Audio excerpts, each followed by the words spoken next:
Hi, fellow artists. Are you tired of your usual way of doing studies? Just plainly, just soullessly copying what you see on a photograph? So boring. Allow me to introduce you to a new and exciting way of doing it, which is painting over a photo already in existence with whatever your heart desires. The sole mission here is whatever you choose to paint, make sure that it looks as if this belongs to the original image. So that's all. Because you are a beginner at this. So here are 3 easy contenders for your first ever attempt. So tell me, what do you see in them? I think I see a face, and the next one I think I see a person with a book, and the final one maybe a person crouching. Excellent. Now, do you have any particular interest for any of these? Lovely. Now, take that with you and don't come back until you are done. Okay, so let's paint it then. So I know I saw a face, but then what? Let's start by doing some sketchings, I guess. So that was exactly what I did, and admittedly, I think I may have drew something pretty weird, but personally, I found it to be very exciting. But I got ahead of myself. For now, let's focus on the face first. So I saw an eye over here, and a nose a little bit below it, and maybe a mouth over here. And that was pretty much everything you needed for a face. The only thing left to do is finding the other eye, and which was not something that complicated. Maybe it's lying around here somewhere. And the lighting was something pretty easy too, because the original image already have a very strong light source coming from the left. That is the sun, by the way. And so all I needed to do is just following the lead and also painting everything according to that light. And the same goes for the colors too. The original palette is already so pretty. So again, I just needed to follow along, and oh my god, I just love not having to think. My brain has already fallen in love with this kind of study. So here's some of my thoughts about the thing you are seeing on the screen right now. And well, I think it was a good idea to put some black on the upper half of the image. So, just to tie everything in together and also balance things out a little bit more.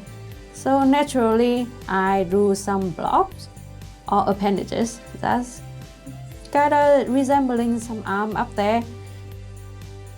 And please don't ask me why things happen too fast, and I don't really know why either.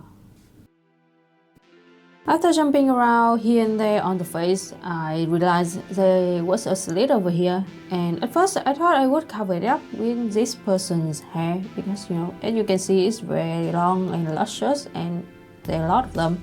But then again, I was like, I don't really want to cover it up, and since the face looked like they were sleeping, so I thought it would be quite cute to give them some kind of blushes. So what I came up with was this Cyclops group ears rabbit, which I thought looked very adorable, by the way.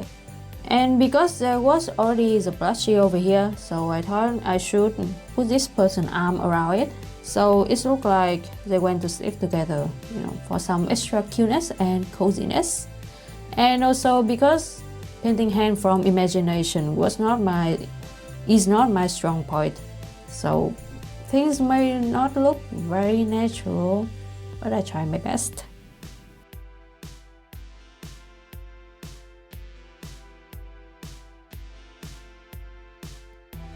Next, I work on the hair, which I found to be quite challenging because I wanted to keep some of the original cloud texture. So that meant they would get some sort of curly hair. And the only tiny problem here was that I had never painted curly hair before. And also the only thing I'm confident with is painting straight hair. So yeah, I tried my best, and there was actually a few parts that I was quite proud of, like this face framing bit over here.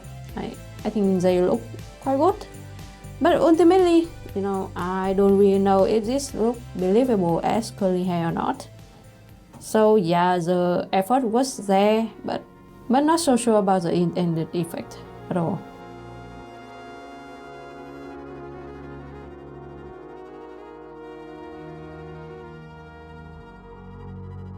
About the final piece of this study, the blobby appendages. So the question remains, why are they looking like arms?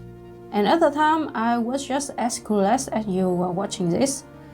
But after some sleepings, I think there may be two possible explanations to this. So first, if we went with the direction that the person and the blob were two different entities, then this scene would be rather sweet, or dare I say even romantic. Like them embracing them, putting them to sleep, making sure that they have a peaceful night and protecting them from whatever harmful things out there. But if we went with the other direction, which was they were one creature all along, then things would be rather sinister. Like this sweet sleeping face, this cute little cyclops bunny, all of them were just a facade. Like they were there to hide something much more terrible that was about to fall down on this piece of land. And I'm fine with both versions, to be honest, because I think they are very exciting in their own way, and they are able to satisfy my different tastes when it comes to storytelling. This may be a little bit TMI, but one is cozy love story and the other horror. Well, yeah. Anyway, I think they are great prompters to make up some kind of imaginary story inside my mind, so I'm pleased with both of them. And by the way, I'm aware that the blob and the person both have really different lighting in this scene, by the way. One with the light source coming from the left and the other with the light source coming from the right. And unfortunately, I'm only realized this when I was done with the piece. So all I can do now is making up some kind of excuses to explain this kind of difference. Well, maybe the blob is made up of some sort of otherworldly materials. So the rule of physics from our world cannot be applied to them. So yeah, that definitely is the case. Not definitely was because of my incompetence. Yeah. Anyway, whatever it is, well, the study was done now. Let's see the result together.